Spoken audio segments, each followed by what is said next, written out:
And like the people who were talking about being traumatized by the Will Smith smacking Chris Rock, I didn't understand, because how do y'all not be traumatized when other stuff happens? Guys, welcome back to my channel. My name is Romani, and today we're going to talk about the feelings that I've been having. I do just want to say I did plan this video out before the tragic events took place a few days ago. I don't really know what we can say on YouTube, but hopefully we can say what I'm about to say. I planned this video after the mass shooting in Buffalo, New York a little over a week ago. If you're not familiar with the incident, 10 African American elders were shot and killed in a supermarket in Buffalo, New York, and this was a racially motivated attack. And so I planned this entire video out about how I was feeling and how I'm sure other people are feeling also. And then 2 days ago there was another tragic event involving 9 and 10-year-olds in Texas. So I'm also just figuring out how to grieve that as well. Right when I was ready to make a video about one thing, something else happened. I just feel like there's so many things happening back to back. Even though I made this video ahead of time, I don't even know. I want to say I want to send my condolences to the victims, but I feel like we always say that. Of course I want to send my condolences, but like, what is that really going to do? I feel so sad for the parents. I feel so sad for the families. I don't even really know what I want to say in this video, but I do want to make sure that I acknowledge that incident. These past 2 weeks have really been a lot for me. It's just a touchy situation, and I don't even know anyone involved, so I could just only imagine the people who are directly involved and have family in these situations. I know I've been talking for a long time. That was a long intro, but I just wanted to make sure I acknowledged the children and the teachers that were murdered 2 days ago in school, where they were supposed to be safe. But let's get into the video. Disclaimer, this is not going to include any facts. This is all opinion based, me ranting, me talking about my feelings. I may split this into a few parts, I may not. This may just be it, I don't know. And I don't want this video to seem like it's taking away from any other group in the world, because I'm going to be specifically talking about Black people. Remember, I said that I planned this, I wrote all my points down ahead of time. So before this other situation happened, this is after the Buffalo shooting targeting African American elders. Black people are so unprotected in this country, and it's super exhausting, and I don't even know why we expect to be protected in a place where we were not originally supposed to be. Our main purpose for being over here was literally for work that my ancestors did not just willingly want to do. They were forced over here. They are brought here by force, and the people in control never anticipated us having freedom and rights. So quite naturally, the system that always wanted us to be workers and slaves and less than does not know how to protect us now that that is not the case. And actually, let me take that back, because I do think that they know how to protect us. It just wasn't in the cards, so it's not happening. And it's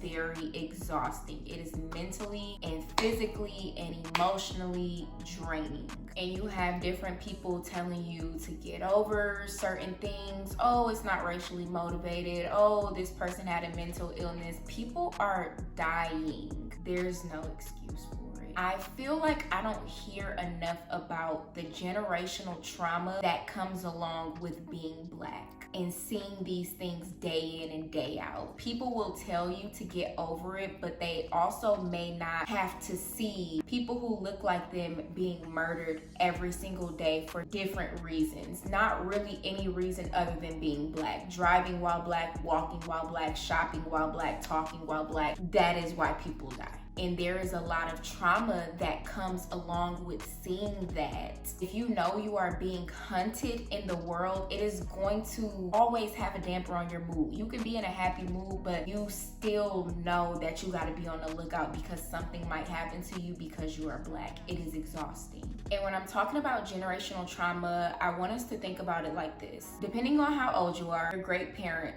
your Your great-grandparents are more than likely direct descendants of slaves, maybe like the last generation of slaves in slavery, meaning it's not that far removed. Everything that they experienced, they passed down to the generations, being us. We're only a few generations out of slavery and the civil rights movement. They passed these things along to us. Everything that they feel, they pass these things along, whether they know it or not. Whether it's unspoken rules or stigmas or anything like that, it gets passed along to other Black people down the line. Could you imagine if all of the women in your entire lineage were assaulted? I'm not sure if we can say the word, but SA'd, blank assaulted. If all of the women in your lineage were assaulted, all of the men in your lineage were made to feel less than and were broken down and were beaten and were seeing their women, sisters, mom being SA'd, assaulted, how do you think that weighs in on a person? So then these people take all of this and then they have children. Their children experience something and then they have children. And therapy is just now becoming a widely accepted thing. So none of these people have went to therapy. How do you think that that affects a generation? And then you want people to get over things. We can't get over police brutality because we see it every day. We can't get over mass shootings that are racially motivated because we see it every day. And then we also have things that we've been carrying around with us for life because we have things from generations. We have assaults, beatings, being called out your name. Like, you just have so many things that you take from the people who raised you, your grandparents, your great-grandparents. You take that into you, and it is generational trauma. Black people have so many things to deal with. At this point, I'm ranting. I really hope that this is making sense because I don't know. So on top of you carrying all of the baggage that you have from past generations, every single day you have to worry about if you're going to die or not because of the color of your skin. You can literally be driving, you got a broken tail light and you end up dead. Like, who wants to deal with that? And then they're gonna tell you to get over it. How can I get over something that is constantly happening? If I'm living in fear, I can't get over it. You can heal from things after things stop. It is impossible to heal from something while it's continuing to happen. That's just like, if somebody cuts me, I'm unable to heal from it until they stop cutting me. If you keep cutting my arm, I'm not going to heal. I'm going to keep bleeding. And then nobody even talks about how, because of the generational trauma, Black parents have a certain way of parenting that makes children not want to be around them when they become adults. And I've talked to so many people who've experienced that, not wanting to be in the household because it's a toxic household, when in reality, it's not really the parents' fault. It's the system's fault for putting Black people in these types of situations. Like I said before, therapy wasn't a thing. So again, can you just imagine parents having to go through the civil rights movement and then they have children? The children of people who was in the civil rights movement, they have to deal with certain things, and then they have children. And now these children, which is probably me, my generation, now we know about therapy and we're more socially aware. We're more just aware of ourselves. It's a burden because knowledge is a burden. So now you see that, okay, maybe it wasn't my parents or my grandparents. Maybe it's this entire system that has put Black people in this space to where we have toxic households. It's just a lot.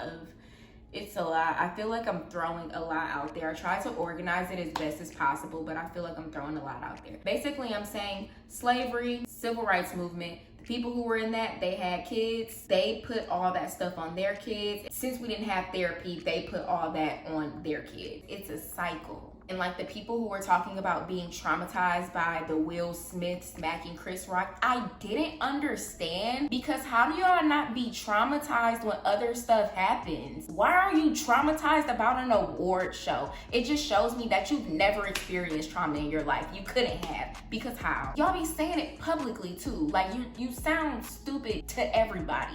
You didn't even just think like, damn, I'm traumatized. You said like, you guys, this really traumatized me. Sis, people are dying. Will Smith smacking Chris Rock really traumatized you? Don't nobody say nothing when mass shootings are happening. It doesn't add up. What traumatized you about somebody else smacking somebody else? And maybe that just shows how desensitized I may be to violence, but what traumatized you about somebody smacking somebody else? Why aren't you traumatized when people die? It's given you need to read the room and not tweet anymore. I don't know. But if you're traumatized by somebody smacking somebody else, imagine what life does to Black people every single day.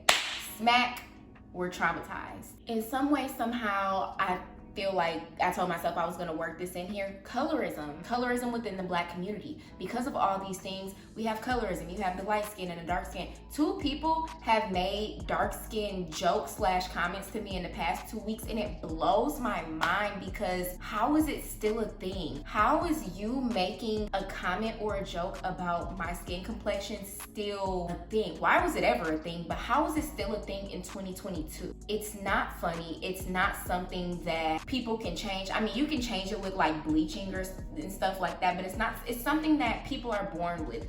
What makes you think that it's funny? I'll tell you what makes you think that it's funny. Slavery, the civil rights movement, and systemic racism makes you think that colorism is funny. I'm literally so overwhelmed. I don't even know where I was going with this video. This was just my thoughts, honestly. This was just me telling my thoughts. I hope that it came across clearly. If not, I feel like y'all got what I was saying. I don't even know what to say. This world is interesting.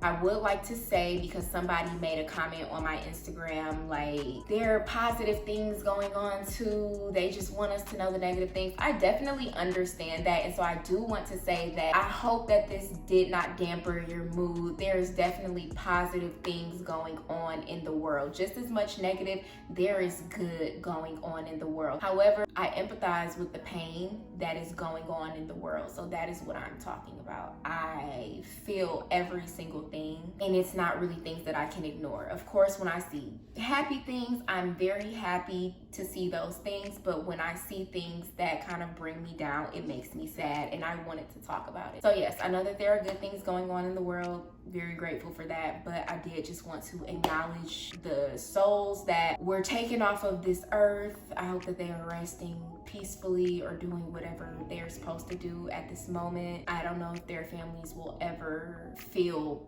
peace, and I hope that that's not something bad to say. But I know, like, people are like, oh, you know, I hope everything's gonna get better. I don't know how the victims' families are supposed to feel. Of course, I hope that they find peace, but I know that in these types of situations, it is not easy because there will be no justice, and even when there is justice, you can't bring the person back. So what I will say is I acknowledge the lives that were taken. I hope that the afterlife, or wherever we may go after this, is treating them wonderfully. I hope that they feel peace. I'm really just out of words. I don't know. I hope you guys enjoyed this video. I'm going to link a video where I posted a lot of Black books on my Instagram. I'm gonna link that in the description box below. It was about 10 Black books. A lot of my followers really enjoyed it. So if y'all want to read some Black books and, you know, up your knowledge, then it'll be in the description box below, along with